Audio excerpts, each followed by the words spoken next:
ఒకటేంది రెండు మూడు తిందాం. Sudhirji, how does it feel to play chess in a temple?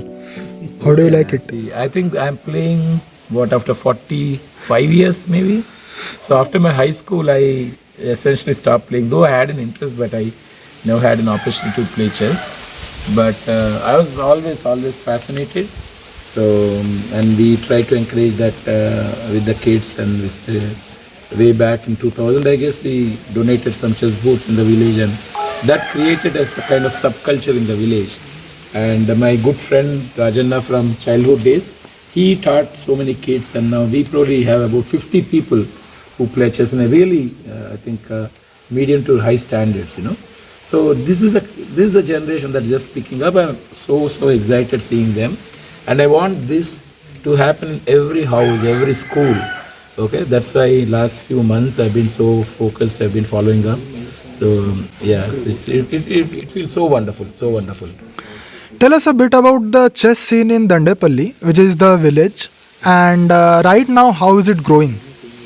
Yeah, I think, see, there were players that we didn't know, but once we started taking initiative, trying to involve others, then the people we didn't know started surfacing.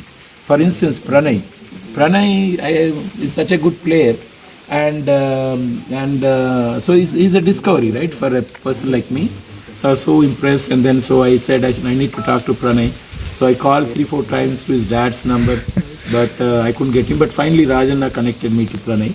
So, and then there are quite a few other kids, and then the older generation which used to play, so they really got excited and they started encouraging the kids. So overall it's a really a very heartening scenario. Now, tell us a bit about the thing that's just next to you, which is actually working for chess in Dandepalli, Chess Network. Tell us a bit about it. How did the idea come through of it? See, I think there are a couple of things. I knew the kind of value that the game adds to kids' thinking and then overall personality development. Okay, and I encourage that by having those chess boards in the library that we started. I first started the first library probably this one 1988, late 1988, and we ran it for about 4-5 years, and then we had to wind it up because I couldn't find a good person to manage. And then I was also in a little bit of a financial thing. But once I went to US, once I started seeing all the libraries there, kids using it in such a wonderful way, I thought that vibrance, why is that we are missing? So it's in the background. I called my friend and said, okay, reinitiate the libraries thing. And he started doing that. And I said, why just confined to one village? So then I engaged at least friends from 5 neighboring villages, all settled it back in US. So with their initiative, we started something called Village School Library Assistance Program. So in the Village School Library Assistance Program, this is an area unlike Kerala, unlike maybe West Bengal. We don't have much of a reading culture. Reading means reading something just within the confines of what's prescribed for the curriculum. That's what for them reading is. So I said that needs to go beyond. So I said when there is no culture such, so how do we make reading popular? So that is when I said whatever thing that they are interested in, some activity.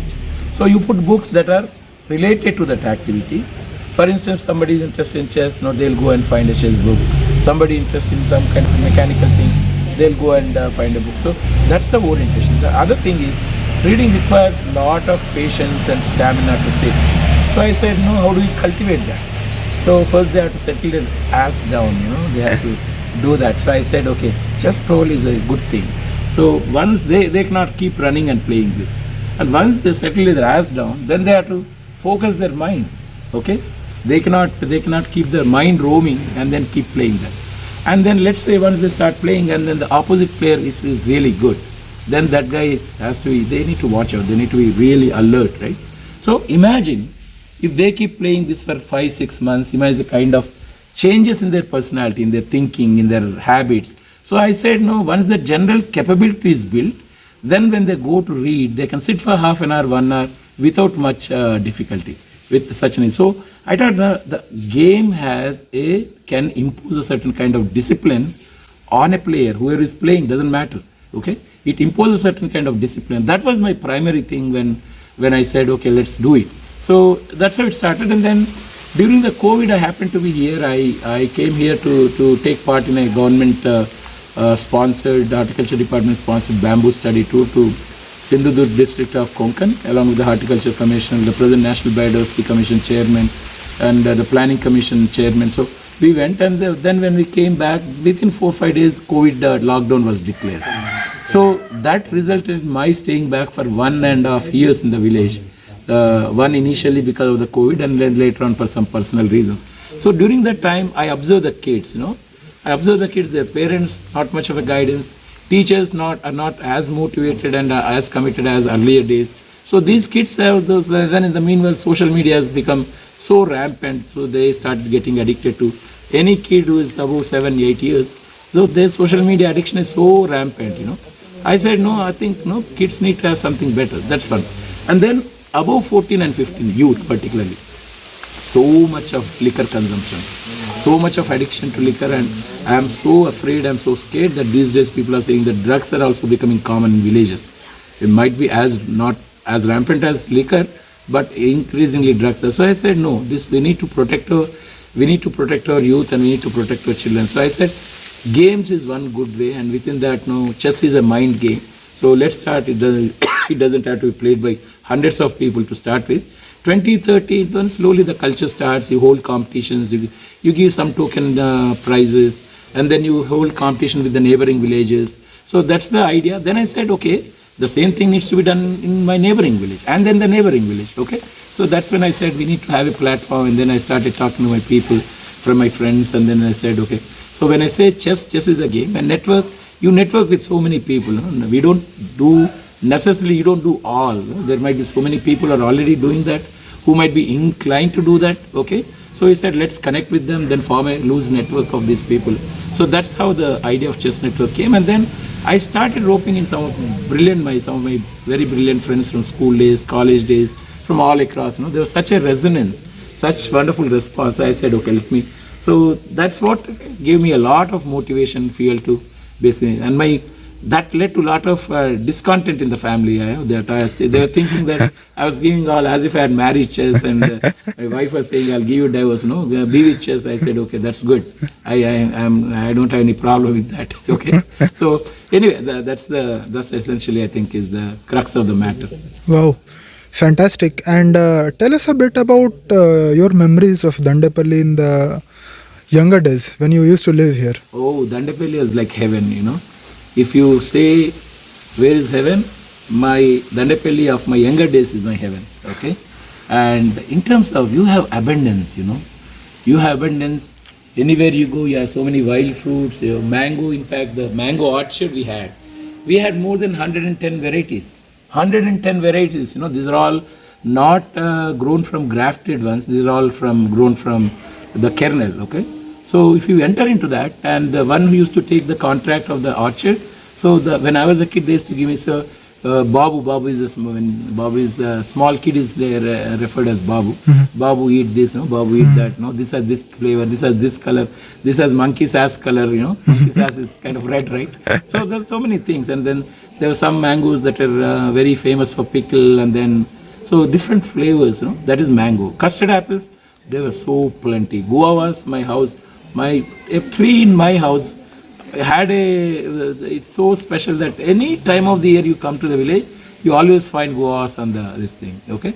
So the first thing that I used to do once I come to the village from city, because I was studying in the city, holidays I used to come here, so I used to, half of my mornings used to go on the guava tree. And the village was like an open university, right? You walk and everybody knows you, and everybody was so affectionate, and then people give you peanuts, fresh peanuts harvested, they bring you maize, they bring you red gram, and you go to the fields, they roast the cowpeas. You had so much to eat, and I think it's not just the people who had land, so even people who were landless had that kind of access to that abundance, and people were so open-minded, People were so open-minded, except for one or two here and there. There was no ill will, there was no. So that obviously took a hit. No, the villages are not the same. The socio, psychological, and economic factors, I don't know what they are. I had to really study to see what really happened to make the village now compared to what it was. So when people say that, no, my teacher, my PhD guide was a Nobel Prize winner, Elinor Ostrom. Unfortunately, I left the program to do something else, but that inspiration always I carried with me. But even with great teachers like Elinor Ostrom, with Vincent Ostrom, and in Jawaharlal Nehru University, and so many good universities, I still consider 70% of what I am today in terms of my knowledge, my approach, my initiatives. 70% is a contribution of my village. All the rest is 30%. So the 70% happened even before I finished my high school. So that's the kind of village those memories that I had. Fantastic. Thank you so much for sharing this with us, Sudhir. And tell us a bit about Arjun Erigaisi, because something very special might be happening with him soon. Oh yeah, Arjun comes from a neighboring village. It's hardly 6-7 kilometers from here. It's called a place called Jilugula, and his dad came from a very average peasant family. 3-4 acres of land is doctor, but his dad is a famous neurosurgeon in Hanamkunda. And it's so unfortunate that Arjun is known throughout the world, but within his own village, not many people know. In my village, not many people know. And in Hanamkonda, where they're all educated, not many people know. I said, okay, this is not acceptable, okay? This can't pass, and we have such a jewel, such a gem in our own midst, and we need to leverage it, we need to celebrate him, we need to leverage his presence, and then inspire the kids, younger generation, to take chess in a big way into the villages. That's my motivation in trying to connect to Arjun's family. I haven't yet spoken to Arjun. I'm in touch with his parents, and probably I'll meet him, Arjun, today, tomorrow, I don't know. And tomorrow, the big event which is going to happen in Hanamkonda is a felicitation of Arjun Erigaisi. Right. So people will get to know Arjun, people will get to know his strength, his stature in the chess world. Tell us a bit of how this idea came through. As you mentioned, you want more people to know about Arjun itself. Right. So where will it happen, and what will happen exactly in the program? If you can tell us a little bit about it. See, this idea that prior to Arjun, okay, the first time that as I said, 40 years ago, I stopped playing chess. I was not even following what's happening in the world chess. But I have a really good friend called Sunir Rajavaram, who is brother of Srinivas Rajavaram, and Srinivas Rajavaram is the father of Ritvik Rajavaram, another grandmaster from Telangana. Yes, okay? Ritvik. And whenever Ritvik used to win some competition, I used to get the news. My friend used to share the information. So that's how slowly I was really fascinated with Ritvik's rise. So I said, okay, this guy needs to be profiled. And we have a very popular channel here, My Village Show. So I talked to them, and I talked to Ritvik's father. And during that time, I got to know about Arjun through, again, Sunil Rajavaram. And Sunil said, Ritvik's friend Arjun is an even better chess player, and he's also from Hanamkonda. And this was 2 years ago? Mm-hmm. So I said, okay, these two kids need to be profiled. Yes. So, but somehow I was in some problems. So for last 1.5 years, I couldn't follow it up. And though I was in touch with Arjun's, Ritvik's dad for a while, so I couldn't follow up. And recently I thought, once I started taking, so with the FIDE championship in candidates, the candidates in Toronto, I was very keenly following the whole thing. And that's when my interest in this thing really, that kick-started. The other thing that the libraries that we handle, so the first phase I started library in my village, second phase I started libraries in 5 villages, and later on we started an organization called Rural Library Foundation. We started probably 150 plus school libraries, okay? Just prior to COVID, we started pushing chess in those libraries. And then during the 2001-2 time when the chess was coming up in a big way in our village, one of the kids, Suresh Dhulam, now he's in his maybe early 40s or late 30s. So I asked him. He won the competition then. He was in his 7th grade. Okay.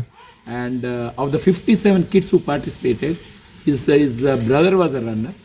What really struck me was his father, who was my junior, 1 year junior to me. he got addicted to illicit liquor. He himself is a toddy tapper. Oh. So he got addicted to illicit liquor called Gudumba, which is a local this thing, which is made with all kinds of toxic this things. So he died eventually. So, and these two kids who's Suresh Dulam and Ranjit Dulam.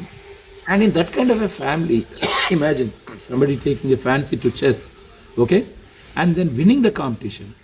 I thought that means a lot, and that boosts self-confidence. So since then I was really impressed. So to fast forward 15-20 years later, so once I called Suresh and said, in the libraries we are putting these chess boards, is there any way that you can help us? Do you still play? He said, no, I play every day. Even now I play every day. So I said, in Hyderabad, where do you run into players? He said, I play online. Okay, that's interesting. So then he said, not only I play online, but I also teach kids in my locality. Oh, wow. And starting with his own children and then another 10, 12. So I was really, that love for chess, that continuity, see the continuity. And then I started talking to his friends. He started referring to names that were actively involved in chess. So I thought these are all very colorful characters, If you were to make a video just on those people, and that would be really interesting. I would really suggest they are all spread out, but you can still take an online interview with those people.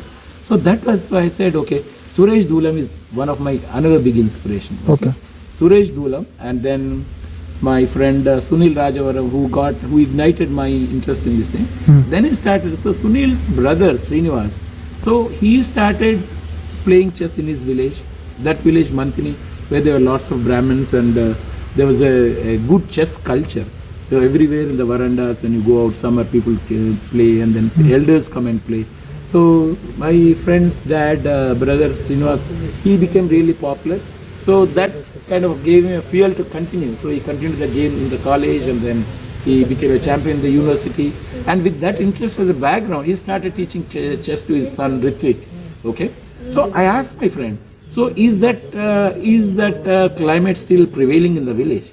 He said, no, Sudhir, who is playing chess these days? I said, no, that's not good. We should protect that legacy. We should continue forward that legacy. I said, let's try to make the chess popular again in the village. Okay, so that. Then I've been talking to him, and then I've been saying. So then I started looking back into my own village history, like until 10th grade. In the veranda, we used to just put a mat there and then play. Anybody passing by in the street, aged 50, 60, they will join. Age didn't matter really. So that's the kind of. So I said, okay, we need to protect that legacy. We need to nurture and then take forward that legacy in our own village. So these things, when you're putting together all of these things, then the fact that the social media addiction of the internet, social media addiction for the kids, then the addiction of the liquor among the youth. So I said, I think I need to put time and then do whatever little I can do. I can galvanize people, I can inspire people, and see, let's see where it goes. And that's how the idea of Chess Network came. And as I said, surprisingly, there were so many people who are in these lines. Once I started doing that, so many people started getting connected. So yeah, that's where we are, and probably you will run into more of my friends who are into this line. Fantastic to know all about this. And tell us a little bit, since this Chess Network board is standing just next to you, we also got to know that you have spread a lot of chess sets everywhere in a lot of different places. Yeah, that's right. Right. So can you give us a number on that and how that has been working a little bit? Okay. So I think the actual distribution started probably about 3.5, 4 months ago.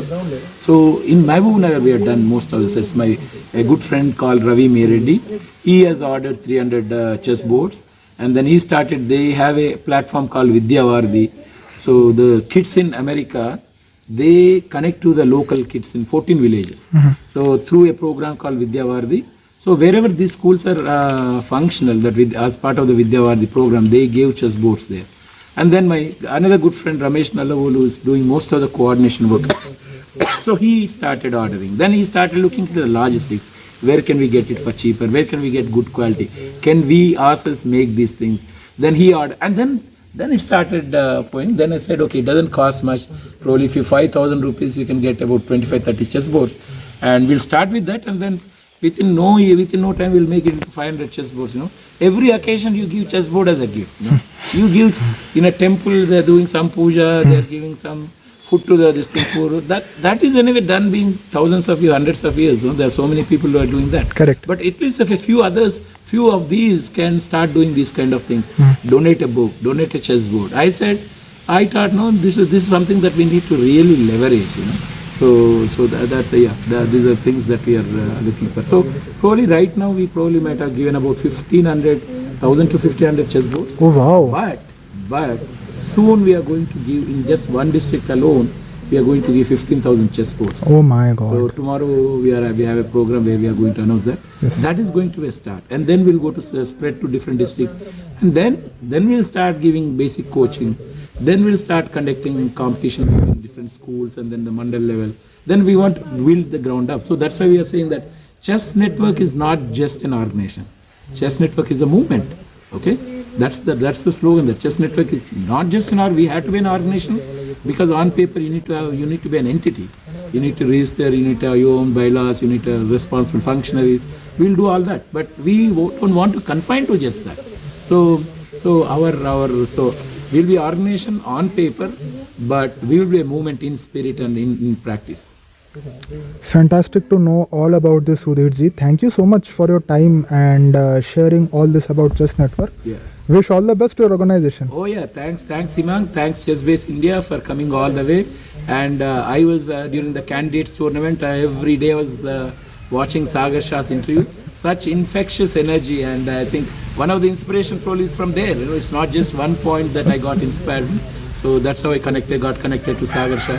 He probably would have come, but for the World Championship. Yeah, but we'll bring him to Dandepalli. And then we are going to have hundreds of chess clubs in villages across Telangana.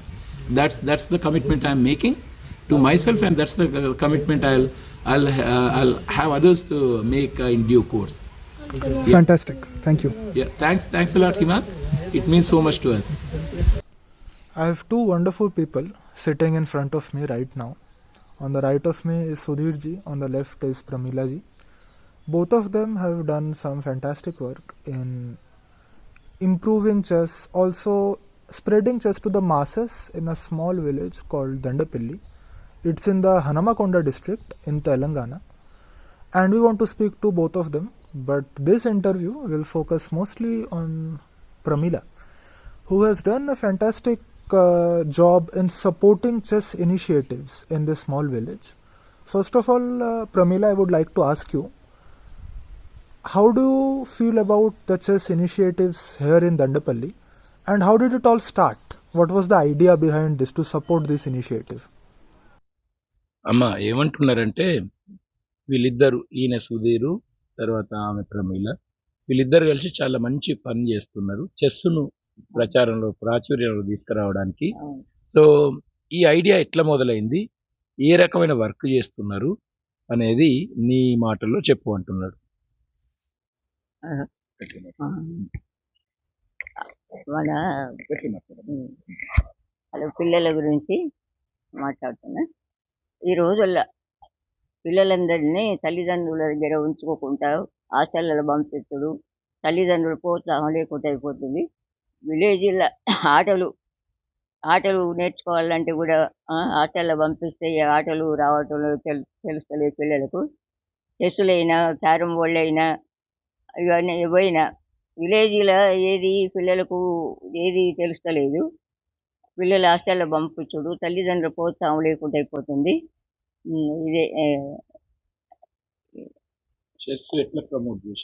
చెస్సులైనా అదైనా విలేజ్లో కూడా కొందరు సుధీరుల వంటి మా అబ్బాయి వంటి వాళ్ళు కూడా ఓ 10 మంది ఉంటే విలేజ్లో కూడా చాలా వరకు ప్రోత్సాహం చేస్తే అందరికీ పిల్లలకు మధ్యతరగతి వాళ్ళు చదువులు చదివి జాబులు దొరకకుండా మన భారతదేశంలో వేరే విలేజ్లకు పంపుడు, వేరే దేశాలకు పంపుడు, కొందరు తాగుడుకు బానిసలై కొందరు చెడిపోడు అనవసరమైన ఖర్చులు పెడుతున్నారు. ఆ తర్వాత తల్లిదండ్రులు పెద్ద మనుషులైనాక కూడా తల్లిదండ్రులను ప్రోత్సాహం లేకుండా తల్లిదండ్రులను కొట్టుడు చేసుడు ఇదొకటి జరుగుతుంది. తల్లిదండ్రులు తర్వాత దేవతలు అంటారు, తల్లిదండ్రులు కూడా బాగా చూసుకోవాలి.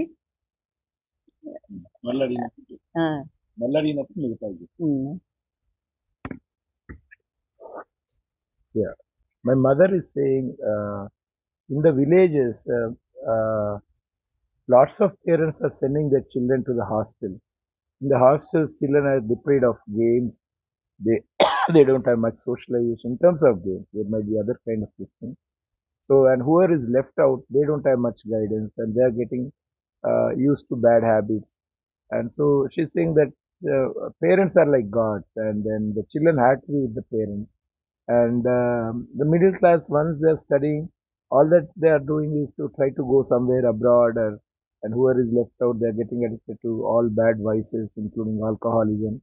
So she said, if in the villages there are more people like me, and introducing these kind of things, encouraging these kind of things, that those are all good, and she wants to support those kind of things.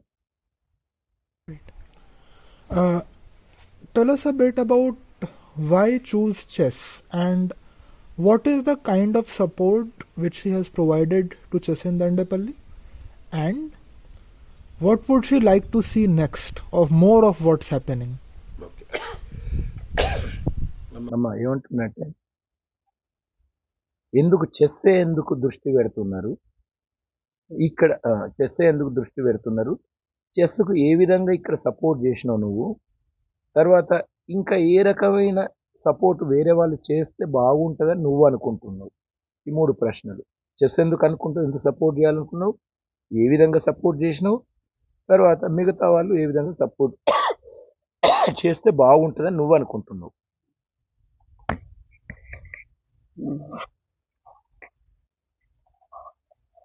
Chess గురించి ఈ పిల్లలకు తెలుస్తుంటుంది కదా, అన్ని ఆటలు, చెస్సులు, carrom board, ఇవన్నీ chess గురించి chess గురించి interest ఉంటుంది పిల్లలకు. చాలా వరకు బాగా తెలివిగా ఉంటుంది. తల్లిదండ్రుల ప్రోత్సాహం బాగుండాలి. హాస్టళ్ళలో పంపించుడు కూడా పిల్లలకు ఇది అయిపోతుంది. అందరు పిల్లలందరూ కూడా చాలా వరకు చెడిపోతున్నారు. ఊళ్ళల్లో కూడా చాలా వరకు ఇది మధ్య చదువు ఫస్ట్ సెకండ్ ఇయర్ చదివిన వాళ్ళందరూ కూడా ఉద్యోగాలు లేక వాళ్ళు కూడా తాగుడుకు బానిసలై అనవసరమైన ఖర్చులు పెట్టుకుంటా కూర్చుంటారు. విలేజీలలో 10 మంది ఉండి ప్రోత్సాహం చేస్తే వాళ్ళు కూడా బాగుపడతారు. కానీ ఎవరు ఒక్కతోని కానీ పని కదా ఇది. అందరూ ఉండాలి కదా, 10 మంది 15 మంది దాకా ఉంటే, 20 మంది దాకా ఉంటే విలేజ్లో కూడా అందరూ బాగుపడతారని, మన దేశం మనమే బాగు చేసుకోవాలి కదా అని అదే అదే పెద్దల గురించి కూడా ఆలోచించుకోవాలి. So she's saying chess or caroms, these are games that that keeps people active, and chess is a mind game, so it improves the intelligence. So she says Teluvi, that's a Telugu word for intelligence. It improves intelligence, and she's saying, and all this can be done not just by one person. There has to be a group of people, 15, 20 people, doing in each village, and then when the people grow up as more intelligent and educated, the country benefits a lot. Instead of going outside somewhere or neglecting parents here or getting addicted to vices. So getting engaged in these kind of activities and the society supporting these kind of things is important. That's what she thinks. Great to know about that. And what are some of the things going on to support chess in Dandapalli right now? What are the initiatives which have already taken place or are in motion at the moment? If she can speak a bit about that. So she, I don't know to what extent she knows about that, but దండేపల్లిలో chess ఏ విధంగా ఎవరు ఎట్లా support చేస్తున్నారు, నువ్వు ఎట్లా support చేసినావు, వేరే వాళ్ళు ఎట్లా చేస్తున్నారు కావచ్చు, ఇంకా ఏం చేస్తే ఈ చెస్కు సపోర్టు ఇంకా బాగా ఎక్కువ అవుతుంది. చెస్ చుట్టది చెస్ గురించి దండపల్లిలో నువ్వు ఎట్లా సపోర్ట్ చేసినావు. మా అబ్బాయి సపోర్ట్ చేస్తున్నారు, సుధీర్ రావు గారు. అదే అందుకే అందరూ కూడా ఈ సపోర్ట్ చేస్తే పిల్లలైనా మంచి పరిస్థితులకు వస్తారని మా ఆలోచన. అందరూ బాగుండాలి కదా దేశంలో, మన భారతదేశంలో మనమే అన్నీ చేసుకోవాలి కదా, అన్నీ మనమే చేసుకొని మన దేశాన్ని మనమే బాగు చేసుకుంటే ఊరు విలేజ్ ఏ విలేజ్ గురించి ఒక్కొక్క విలేజ్‌లలో ఎవ్వరైనా అందరూ పట్టించుకొని పిల్లలనైనా, ఆటలైనా ఆ! అన్నీ ఏస్తే బాగుంటది. ఏ ఊ ఏ ఏ విలేజ్‌లోనైనా. హ్మ్. ఇప్పుడు ఇక్కడ ఉన్న పెద్ద మనుషులకు చెస్ ఆ! ఎట్లా సపోర్ట్ చెస్. చేయమంటావు? నీ నీ నీ ఏజ్ వోళ్ళు కలిస్తే ఆ! వాళ్ళకి ఏం ఉపదేశం ఇస్తావు చెస్ సపోర్ట్ చేయమని? చెస్ చెస్ చెప్ చెప్పాలి. ఆ! చెస్ ఆడుకో చెస్ ఆడితే వెరీ చెప్ వెల్. హ్మ్. సపోర్ట్ చేస్తుంటా నేను గూడా. హ్మ్. Yeah, she's saying the same. It increases the intelligence, and then you need to encourage games. And then she got inspired by me, and then she wanted to support the initiative that I took this thing. And she gave some money as the prize money for all the kids that when we conducted the competitions. And she wants all the women, all the elders in the village to come forward and support these kind of initiatives, and then take care of the children, take care of the elders. So that is all she's saying. Very valuable message and a wonderful one in today's world. Uh, Thank you so much for both of you for giving us our time. I would like to end the interview with one final question, Okay. which is what is her message in all your experience, what she has seen? What is a message she would like to share to the younger generation? Okay. And yeah, that should be it, I think. So ఇన్ని చూసినావు కదా, కొత్త తరానికి, కొత్త పిల్లలకు, తల్లిదండ్రులకు ఏ రకమైన ఉపదేశం, ఏ రకమైన మెసేజ్ ఇవ్వదలుచుకున్నావు నువ్వు? వాళ్ళ మనసులో బలంగా నాటకపోవడానికి కావాల్సిన ఏ మెసేజ్ ఇస్తావు వాళ్ళకు? వాళ్ళు బలంగా నాటుకుపోవాలంటే మనం ప్రోత్సాహం ఇయ్యాలి. పిల్లలకైనా, ఆటలైనా, చదువులైనా తల్లిదండ్రుల ప్రోత్సాహాలు మన విలేజ్‌లో చాలా వరకు ప్రోత్సాహాలు ఇస్తేనే పిల్లలు భవిష్యత్తులో చాలా వరకు బాగుంటారు. She's saying the mothers and grandparents should encourage the kids and then support games and other kinds of activities, and that's the only way that village can be kept lively, and then the younger generation will be they'll grow healthy, and yeah, that's the message that she wants to give. Thank you both of you for your time. Thank you, thank you, thank you.